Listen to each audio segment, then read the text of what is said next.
Up next on Beyond the Clef, we have Patrick Leaverton, who is the string specialist at Fort Worth ISD. We're going to be talking about how to get wind teachers into orchestra classrooms. Then we also talk a little bit about curriculum and mariachi programs and the great things that are happening at Fort Worth ISD. Coming up next. Beyond the Clef is presented by Director's Choice. Patrick, thank you so much for being on the show. No problem. It's great to have you. We've had a lot of people from Fort Worth ISD coming on. You're, of course, the string specialist for Fort Worth ISD. Right. We've had Dinah Menger, and, of course, your boss, Dick Clardy. I'm my boss. Yeah. So tell me about working with those guys. It's a great experience. It's intimidating at times. I always feel like I'm the low man on the totem pole. Oh. Even like one of our band specialists is Scott Taylor, so another TMA past president. Oh, and someone also who's been on the show. So we've got everybody. And Gillette Wine, who's the band whisperer for those middle school bands. And great. I mean, just great people to work with. And tell her she's next. I will definitely tell her that. So what is your role in Fort Worth ISD? I kind of supervise the orchestra, mariachi, and guitar programs. So if there's strings involved, I get to do it. I do I take care of the curriculum, make sure everyone's on the same page, that we're all doing the same thing. And then most of my day is out coaching the teachers. So I'm in the classrooms 80-90% of my day, and I'm just helping them teach, pointing out better ways that they can do things. Some days I'm just going to jump in front of the ensemble and pull my baton out and do a little clinic. Some days I just miss teaching, and so I'll just walk in and say, I'll teach today. No one's told me no yet. Yeah, there you go. And but it's just to help everyone get further along.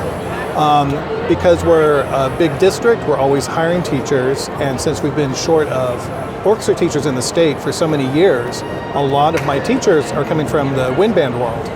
And so I'm helping them learn this new pedagogy, and that's a lot of my day right there. I always feel like it's such a true art form, orchestra is. And when you are doing the marching band rehearsals and the Friday night football games, bus trips and all that stuff, it's definitely a pull for me to think, maybe that would be what I want to do. I think orchestra is more teaching the music.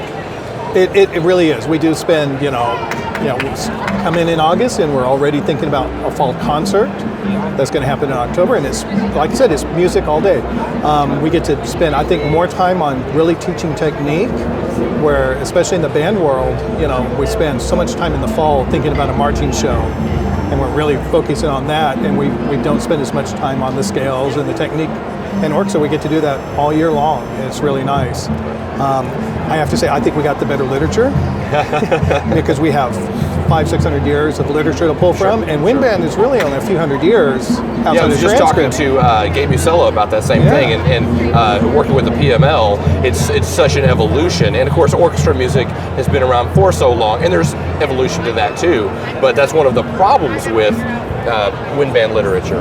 Absolutely, and so I mean, and it's great to be able to play Beethoven. I cannot play Beethoven that well with my middle school second band right now. Well, and it's tough, and for middle school, we're going to do arrangements just like you would in the wind band. Right. But once you get to high school, I've done Beethoven, I've done Brahms, I've done Mendelssohn, and and I could do Nellie Bell with a band, and it's nice stuff, but it's not Beethoven. Right. And so that is really rewarding in itself. And it's nice when we're starting our beginners, we can do heterogeneous classes because the violin, viola, cello, bass, the technique is similar enough that I don't have to worry about scheduling a woodwind class, a brass class, upper woodwinds, lower woodwinds, however I want to do that. And so that really allows me more flexibility in getting more kids into the classes. And it's also, I find the kids actually get to be playing music quicker because I have all the instruments in their beginning class. So beginning band class, we're going to spend a lot of time just doing unison lines. And I can get into harmony stuff early because I have the full range. That's interesting. I never thought of it that way. That's really interesting. And it actually helps my violins play more in tune because they hear a fundamental. So you think of your wind band, your flutes and clarinets, eventually they're going to learn to tune to the tubas. But they don't play with that tuba for a long time. Right. Over a year. Right. And so in orchestra, we actually get those kids playing in an orchestra immediately. So it's a really nice thing. Okay, you've convinced me. I want to switch to orchestra. Perfect. I hear that you're the guy to do this. You're having wind players go over, wind teachers go over. How do I make that transition? It's not as hard as people think. Yeah. I'm scared to death of. I see the orchestra teachers out there tuning and doing all that stuff, and I have no idea. Well, and there are things that you have to learn. Just like, you took the method courses in college, Sure. and you might have been a brass specialist and you had to learn the woodwinds, or the other way around, and everyone had to learn percussion. You have to learn the string pedagogy, but it's not as intimidating as people fear it is. And actually, wind band people know more about it than they think they do. And the trick is, don't teach orchestra like you teach a wind class or a brass class. Teach orchestra the way you teach marching, because orchestra is all motion. Oh, okay. So everything we do, we're going to be moving. And the same drills that you would use on getting kids from that first to that second set are the same drills that we use in teaching how to play quarter notes, how to play half notes, how to move from first to third position. It's actually the same skill set. And so once you realize, oh yeah, we're going to do this one thing, and then we're going to do it 20 times in a row to move it into muscle memory. Right. You go to a DCI festival, and you got the battery of really fine percussionists over there going kong, kong, kong, kong, kong, kong, kong. Yeah, they learn how to do that their first week of playing the drum, and they're still working on it, and they're still doing that drill and learning to make a motion repetitive and exactly the same. And that's really all orchestra teaching is getting those repetitive motions down. And once they have that, then you just get into the musicality, and then it gets fun. You just had a clinic over this. I did. Teaching rhythm as motion. That's right. Give us a little snapshot of your clinic. Little snapshot was every rhythm is a different motion. And so I used to play tuba, and rhythm was simply, I have a stream of air, and at the beginning of the note, I re-articulate with my tongue. But a half note is the same motion as a quarter note, as an eighth note, as a dotted quarter note. The motion doesn't change. But in strings, every motion is a new rhythm. Every rhythm is a new motion. So in band, 1, 2, 3, 4 is really the same technique as 1, 2, 3, 4. But in strings, it's actually a different motion. And so, people criticize strings sometimes for not being very good with rhythm, and that's because you have to practice every permutation. Oh, wow. But really, your percussionists do the same thing. Right. Yeah, mallet technique, left, right hand. Yeah, and if you've ever changed the sticking on your timpanist a week before the concert, you'll discover what string playing is. Oh, okay. You have to practice that same technique enough to get used to it. But once you get the basics down, and it's just like everything else, getting set up right is so key. Hand positions, getting the good bow hold, getting that flexibility in there. And from there, it's just getting those motions moving and doing the drills to get it going. And the other thing is you spend more time on ear training than often in wind band. So if I'm playing clarinet and I've got a good embouchure and I put down the right fingers, I'm going to be pretty close to the right note. But on violin, pardon me, if I drop down my second finger, I could be anywhere within 2 octaves of the same note. Right. And so we do spend a lot more time in ear training with our string kids. So what is the greatest deficit you think that band people have going over to string? Biggest deficit would be one, being confident in letting the kids experiment with it. I do coach a lot of the people that came over from the band world to talk less, because they want to explain it and let the kids then do it.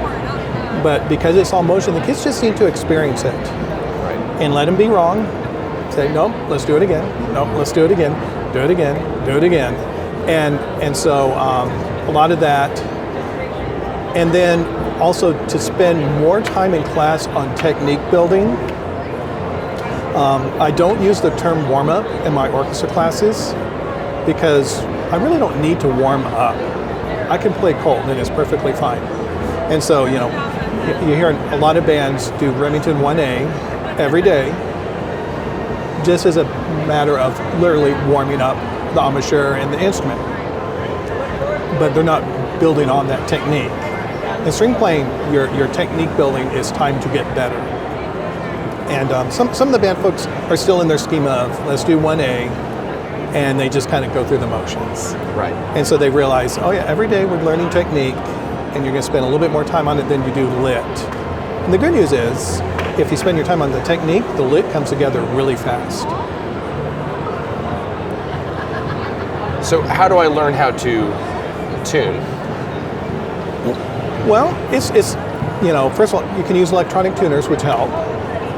And, it's simply a matter of turning the peg and not going beyond where the note is. Right. Just see if I'm going to tune a timpani, I'm just going to move the pedal until I get to the right note. It's as simple as that. It's as simple as that. The only trick is you have to have a good instrument. Because if it's a poorly built instrument, those pegs don't hold. Right. And the other thing is, it's hard for me to break a timpani head by tuning it too far. You can break a violin string really easily by going beyond the pitch. Okay. But as long as you stay below the pitch, it's going to be perfectly fine.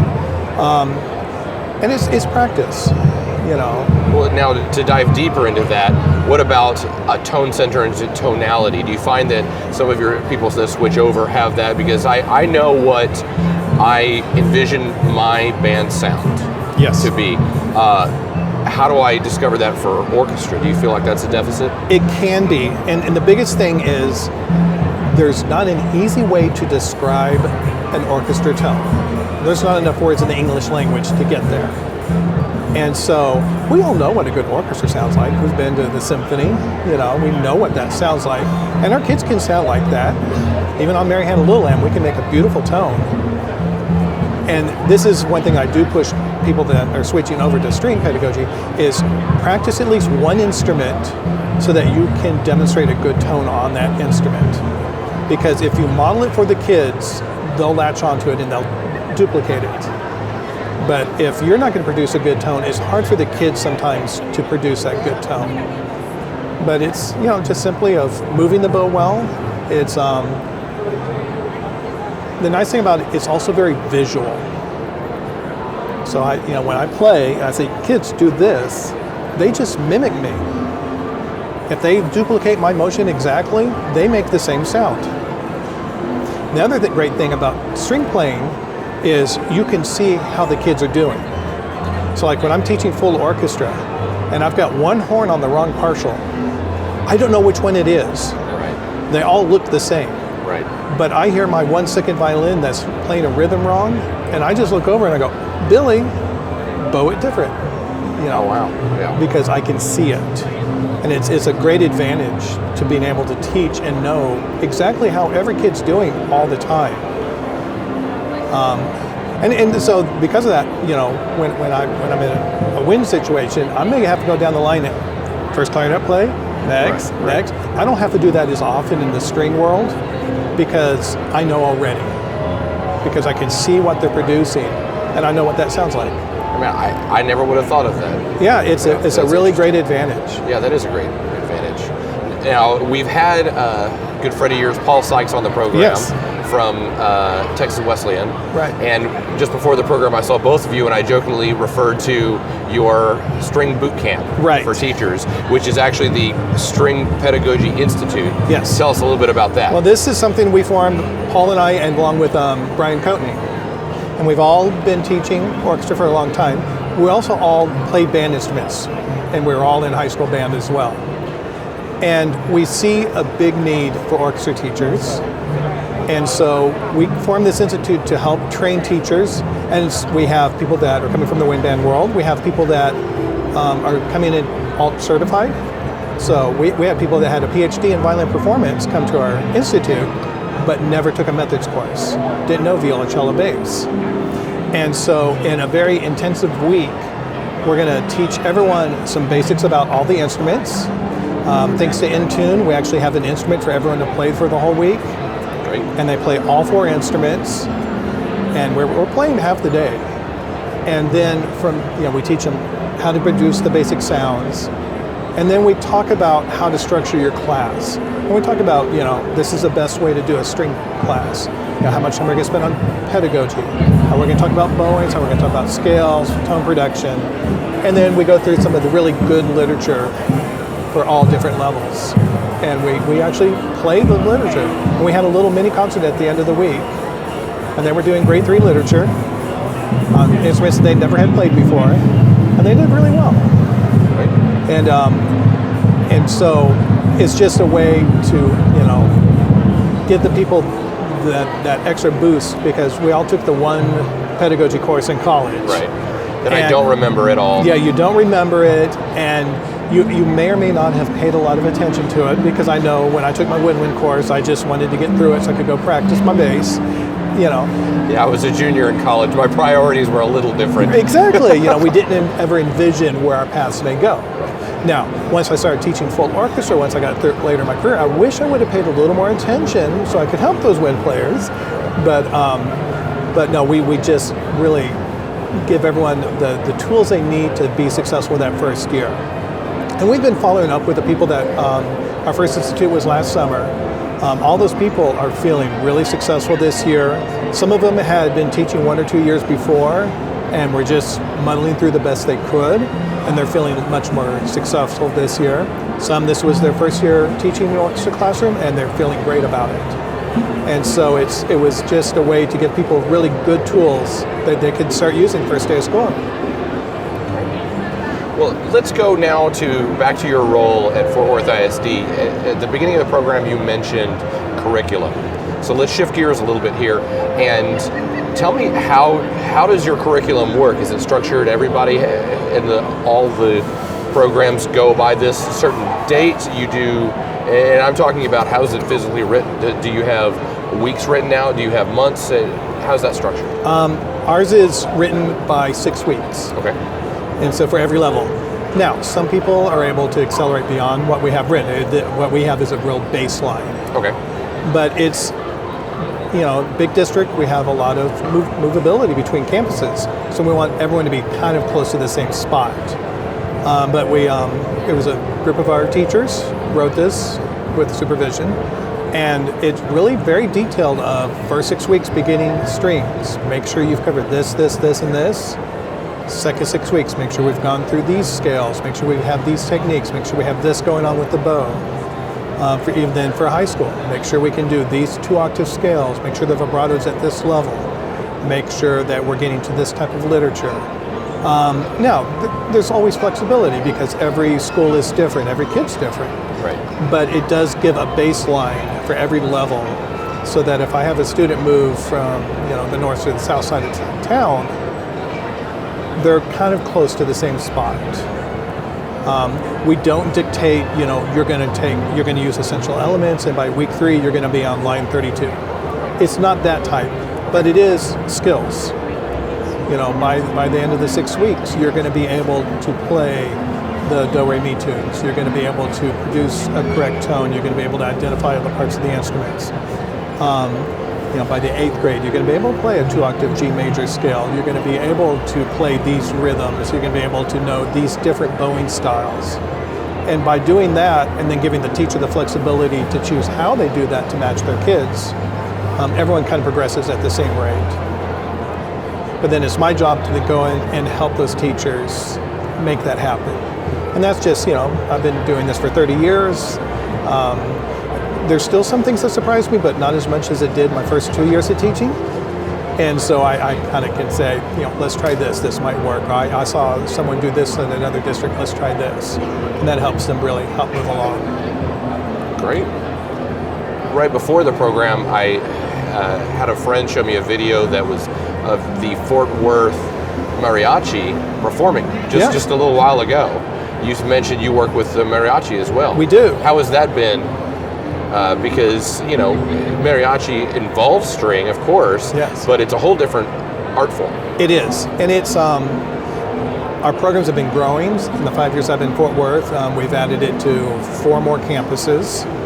We have 4 high schools going to the state festival next weekend. But yeah, musicality is musicality. In tune is in tune, together is together. But it was a learning curve for me. And I actually went to an institute in Las Vegas, and Clark County Schools there in Vegas has a huge mariachi program. And so they do some summer training. And it was learning the styles and then coming back and giving the teachers some more tools of, how can we help those violinists play more in tune? How can we talk about vocalization? How can we talk about rhythms? A lot of polyrhythms in mariachi that people don't realize. It's really complex rhythmically between strings and the armonia instruments, the strummed instruments. And so learning those type of things. But it's a neat discipline in that it is band, it is choir, it is orchestra, all rolled into one. Right. But the mariachi teachers have to know all of those disciplines. And so, but it's been nice to, even statewide, to see the programs really progressing just in the past 5 years. First festival I went to, there were some amazing groups, and there were some other groups that really were not very advanced musically. Tone was poor, tuning was poor, they weren't together, and you really don't see that at all anymore at this state festival. Just really strong groups. I look at it as jazz education. So back in the 1950s, it was really frowned upon to teach jazz in the public schools. And let's face it, UNT, which has the premier jazz program, they're still calling it lab band. I think the experiment's over. I think we can accept that it works. But that's why I see mariachi education right now. It's not going to diminish our bands. It's not going to diminish our orchestras or our choral programs. It's just another avenue. Do you have it as a separate entity or the children do band and mariachi? It depends on the campus. Okay. Most of our campuses, it's set up where the kids doing the strummed instruments are enrolled only in the mariachi class. And then the trumpets are enrolled in band and mariachi. The violins are enrolled in orchestra and mariachi. We have some kids that are in choral and mariachi. But we have other programs. So for the group that you're talking about here, Northside High School, that program is actually what's called a program of choice within Fort Worth, kind of a mini magnet program. Okay. And those kids are just in mariachi 2 periods a day. Wow. Most of them are playing more than one instrument now. Wow. And some of them on a tertiary instrument. And every one of them sings. Great. And that's really true for all mariachi is a singing art. Right. And so all the students have to sing and play at the same. And so so if I want to incorporate a mariachi program in my district, how do you start that from ground zero? Wow. Easiest way, I think,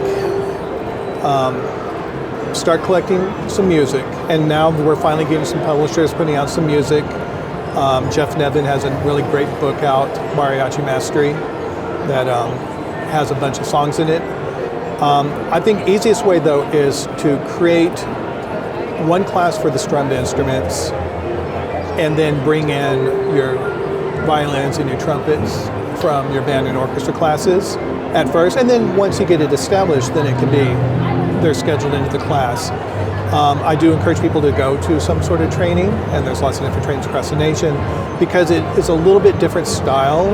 It was a challenge for me when I went to the training, we did a lot of playing. So I took my violin and I kept trying to match the trumpets because my orchestral training says we articulate the same. But in mariachi, violins will be legato and trumpets are staccato. Oh. And so those little tricks like that, it's nice to kind of learn the vocabulary of it. Do you have dedicated teachers? We have teaching mariachi? We have both. I have some teachers. I have six teachers that are only mariachi, and then I have 4 others that teach orchestra and mariachi. None of the band teachers are teaching mariachi right now, but that hasn't always been the case. It just worked out that way for right now. Thank you so much for coming on the program. We really appreciate it, and y'all are doing such great work in Fort Worth, and we hope to have you on again soon. I appreciate it. Thank you. Thanks for joining us for this episode of Beyond the Clef. For more great content, subscribe on our website at beyondtheclef.com, and be sure to follow us on YouTube, iTunes, SoundCloud, and Facebook.